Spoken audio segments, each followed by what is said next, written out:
요한 3서 1장 1절부터 8절까지 보겠습니다. 한 절씩 교독합니다.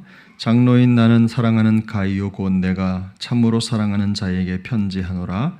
사랑하는 자여 내 영혼이 잘됨같이 내가 범사에 잘되고 강건하기를 내가 간구하노라. 형제들이 와서 내게 있는 진리를 증언하되 내가 진리 안에서 행한다 하니 내가 심히 기뻐하노라. 내가 내 자녀들이 진리 안에서 행한다 함을 듣는 것보다 더 기쁜 일이 없도다. 사랑하는 자여 내가 무엇이든지 형제 곧 나그네 된 자들에게 행하는 것은 신실한 일이니 그들이 교회 앞에서 너의 사랑을 증언하였느니라. 내가 하나님께 합당하게 그들을 전송하면 좋으리로다. 이는 그들이 주의 이름을 위하여 나아가서 이방인에게 아무것도 받지 아니함이라. 그러므로 우리가 이 같은 자들을 영접하는 것이 마땅하니 이는 우리로 진리를 위하여 함께 일하는 자가 되게 하려 함이라. 아멘. 요한 3서는 사도 요한이 가이오라고 하는 교회 지도자에게 보낸 아주 짤막한 서신입니다. 당시에 초대교회 당시에는 이렇게 서신을 주고받으면서 교제도 하고 또 마음을 나누고 복음도 나누고 또 그렇게 교회의 유대성을 이렇게 높여갔는데 사도 요한이 가이오라고 하는 지도자에게 편지를 보낸 겁니다. 근데 종종 우리가 생각할 때 우리가 기도할 때 그런 기도 많이 하잖아요. 하나님 아버지 우리 교회를 초대교회로 돌아가게 초대교회 같이 되게 해달라고 기도를 많이 이렇게 하는데 어떤 면에서 우리가 초대교회를 생각할 때 복음에 충만한 교회, 성령의 역사가 있었던 교회, 그리고 성도들의 교제가 가득했던 교회로 기억하기 때문에 그렇게 할 것입니다. 근데 사실 그건 우리가 생각하는 바램이고요. 초대교회만큼 문제 많은 교회도 없었습니다. 성경을 읽다 보면 모든 대부분의 서신서들이 초대교회에 생긴 문제들을 해결하기 위해서 사도들이 기록했던 책들입니다. 그래서 물론 놀라운 부흥의 역사도 있었지만 근데 많은 경우에 교회에 문제가 많았다. 요즘 교회하고 거의 비슷하게 혹은 신학적으로 보면 더 심각하게 많은 문제를 가지고 있었던 교회들이 초대교회의 모습인데요. 얼핏만 봐도 고린도 교회만 하더라도 뭐 교회 내부 안에 수많은 성도들이 모였지만 은사도 있고 능력도 있고 또 하나님께서 베풀어 주신 놀라운 막 성령의 역사들이 가득 나타났지만 분파가 나뉘어서 서로 싸우고 또 힘들었던 교회이기도 하고 또 골로새 교회, 빌립보 교회 다 마찬가지로 교회들이 가지고 있었던 여러 가지 문제들이 있었습니다. 근데 오늘 본문 이 요한 3서를 받고 가이오가 함께 사역했던 이 교회 역시 그 당시에 아무런 문제가 없었던 교회가 아니라 이런저런 신학적인 문제에 어려움이 있었던 교회이기도 합니다. 여러분 2절을 한번 보겠습니다.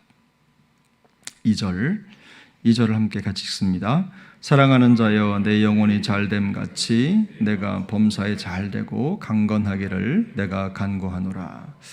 너무 친근하고 좋은 성경 구절이죠. 우리가 기도할 때 이런 기도 많이 하고 저도 신방을 가든지 혹은 또 함께 기도할 때 많이 애용하는 구절입니다만은 이 구절의 내용을 가만히 들여다보면요, 초대교회의 아픔이 또 담겨 있습니다. 그게 뭐냐면 당시 사도 요한이 사역했을 당시에 이 교회에는요 여러 가지 어려움이 있었는데 그 중에서도 성도들이 극단적 영성에 빠져 있었어요. 그러니까 균형이 잡힌 영성을 갖는 게 굉장히 중요한데 특별히 말하면 영혼만을 강조하고 또 물질적인 것이나 육체적인 것은 아주 속하고 또 일종의 말하면 알맹이가 아니다, 껍데기다, 쓰고 버리는 거다라는 정도의 아주 극단적 사고를 가지고 있었어요. 그러다 보니까 신앙생활의 균형이 많이 무너졌습니다. 영은 거룩하고 육은 속하다, 세속적이다. 이런 생각을 한 거죠. 쉽게 말하면 우리가 교회 안에서 활동하고 예배 드리는 건 거룩하지만 밖에 나가서 예를 들어 체육 활동을 한다든지 뭐 이런 일들은 아주 속한 것으로 생각하는 극단적 이원론에 빠져 있었어요. 굉장히 위험한 생각인데 이 사도 요한이 오늘 본문을 가만히 들여다보면 영혼이 잘됨 같이 내가 범사에 잘되고 강건하기를 간구한다라고 했죠. 근데 뭐냐면 영혼뿐만 아니라 육체도 강건해야 된다는 걸 얘기하고 있어요. 어떤 무게가 어느 한쪽으로 기울어지지 않고 잘 균형이 잡혀 있죠. 물질적인 거, 육적인 거, 또 우리가 살아가는 것을 평가절하하고 중요하지 않게 생각하는 영성이 요즘에도 많이 있는데요. 그런데 우리 하나님은요, 우리 영혼의 하나님이실 뿐만 아니라 육체의 하나님이시기도 한 줄 믿습니다. 그래서 여러분, 이 두 개의 균형이 너무나 중요해요. 육체의 건강과 또 현실적인 삶에 있어서 필요한 것들이 잘 채워지는 것이 우리 영성에 필요하지 않은 게 아닙니다. 반대로 영혼의 건강함을 추구하는 것이 우리 육체의 삶에 필요하지 않은 게 아니에요. 이 두 가지가 서로 잘 조화를 이루고 또 균형을 이루어야 우리가 건강한 성장을 이루어야 되는 것입니다. 이룰 수 있는 것입니다. 그래서 우리가 복받은 성도 생각하면 대개는 뭐 이렇게 말하면은 항상 복받은 성도는 아프면 안 되는 거 아니냐, 육신적으로 연약하면 안 되는 거 아니냐 이렇게 생각할 수 있지만 물론 그건 하나님의 뜻이 아니죠. 믿는 사람이건 믿지 않는 사람이건 육체는 아플 수도 있고 어려움이 있을 수도 있습니다. 환경적으로 힘든 상황이 있을 수도 있고 좋은 상황이 있을 수도 있어요. 그런데 어떨 때는 육체적으로 어렵고 힘든 과정을 통해서 더 깊이 있는 영혼의 상태를 유지할 수 있고, 또 반대로 오히려 육체적으로는 강건한데 빈약한 영혼이 될 수도 있습니다.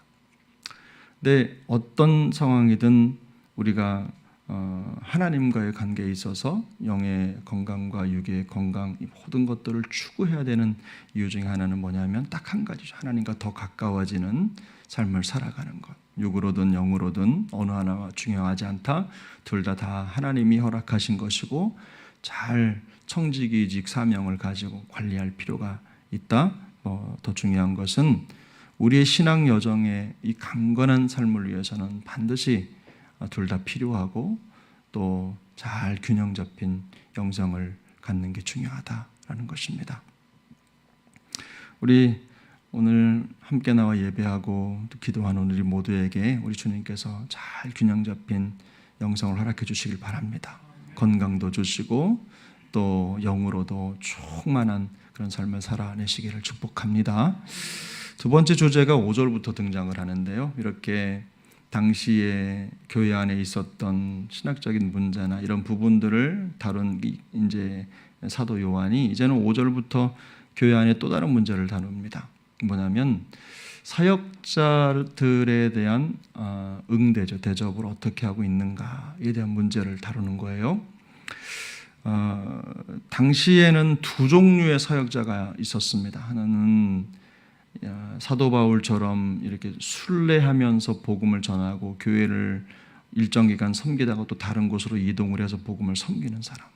또 한 부류는 디모데처럼 오늘 이 가이오처럼 한 교회의 전담 사역자로 정착을 해서 그 교회를 돌보는 사역자, 이렇게 두 종류의 사역자가 있었는데 이 오늘 본문을 잘 보시면은 이 나그네를 접대하는 것과 관련해서 얘기를 하고 있죠. 그래서 이건 뭐냐면은 그 교회에 찾아오는 사역자들을 이렇게 잘 받아주고 그들을 위해 방도 준비하고 먹을 것도 준비해주고 또 이런 필요들을 공급해주는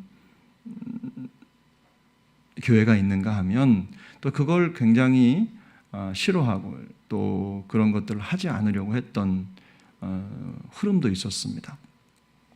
오늘 본문 우리가 읽지는 않았지만 9절에 보면 디오드레베라고 하는 사람 이름이 나오잖아요. 이 사람은 그걸 잘 안 했던 사람으로 보입니다. 그래서 아마도 이렇게 뭐 우리 교회에 계속 있는 것도 아닌데 그 사람을 뭐 우리가 그렇게까지 응대하고 대접할 필요가 있느냐, 이런 생각이 강했던 것 같고, 또 한 가지는 가이오 같은 경우는 자기 개인적인 물질을 투자해서라도 이런 순회 사역자들을 잘 응대하고 접대하고 또 도왔던 것으로, 그래서 그 소문이 사람들에게 입에 오르내리고 또 많은 사람들이 그걸 사도 요한 노사도에게 전달을 해서 노사도가 그것 때문에 마음이 많이 기뻤다, 이런 내용이 오늘 내용이죠.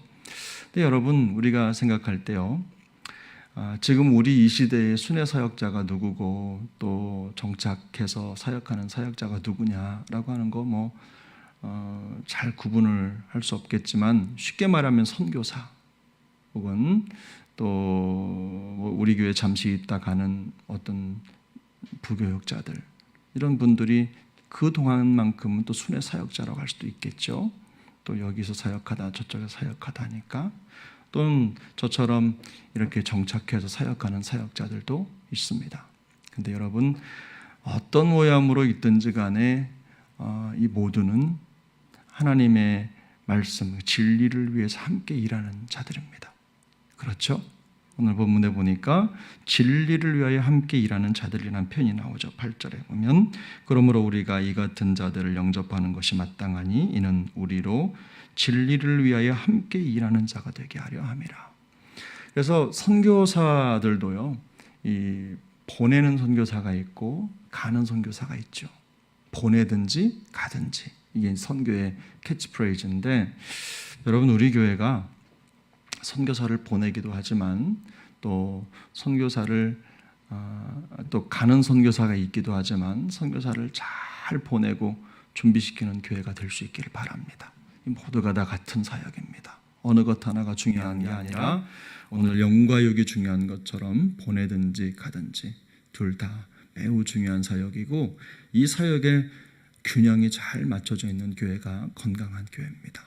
그래서 우리가 같은 마음으로 꼭 우리 교회에 남아있지 않는다고 하더라도 또 함께 사역하고 함께 마음을 맞추는 일에 마음을 쏟고 잘 응대하고 또 복음을 위해 수고하는 사람들을 돕는 교회가 될 수 있길 바랍니다. 우리 청년들도 마찬가지고 우리 학생들도 마찬가지죠. 우리 청년들, 학생들 우리가 그렇게 쏟아부어도 나중에 공부해서 다른 지역으로 가잖아요.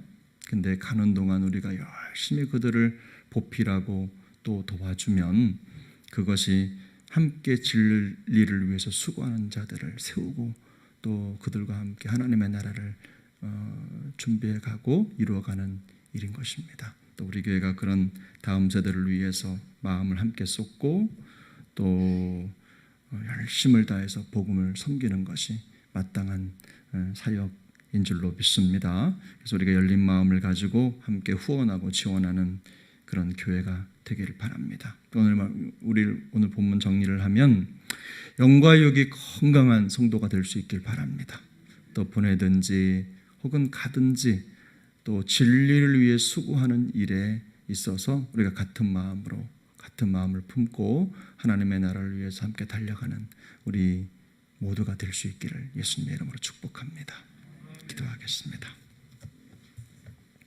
은혜로우신 하나님 아버지, 감사합니다. 오늘도 우리에게 한날 허락하여 주시고 또 주의 나라 위에서 또 믿음의 영역을 넓혀갈 수 있도록 은혜 주신 것을 감사합니다. 한 번도 살아본 적 없는 또 하루를 우리에게 선물로 주셨사오니 오늘도 한 번도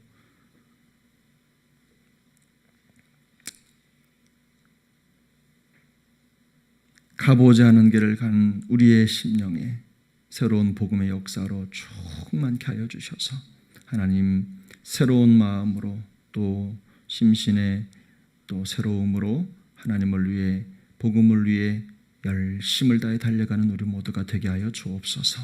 하나님 아버지, 지나왔던 시간들도 중요하지만 현재와 앞으로 남은 시간을 위해서 우리가 얼마만큼 하나님 앞에 마음을 쏟는지, 하나님 그게 얼마나 중요한지 하나님 깨닫는 하루가 되게 도와주시고 오늘도 영과 육의 강건함으로 또 보내든지 혹은 가든지 또 많은 복음을 위해 수고하는 영혼들을 세우고 그들을 위해 기도하며 후원하고 지원하고 격려하고 세워가는 우리의 삶의 여정이 되도록 또 우리 교회 사역이 될 수 있도록 은혜를 더하여 주시옵소서.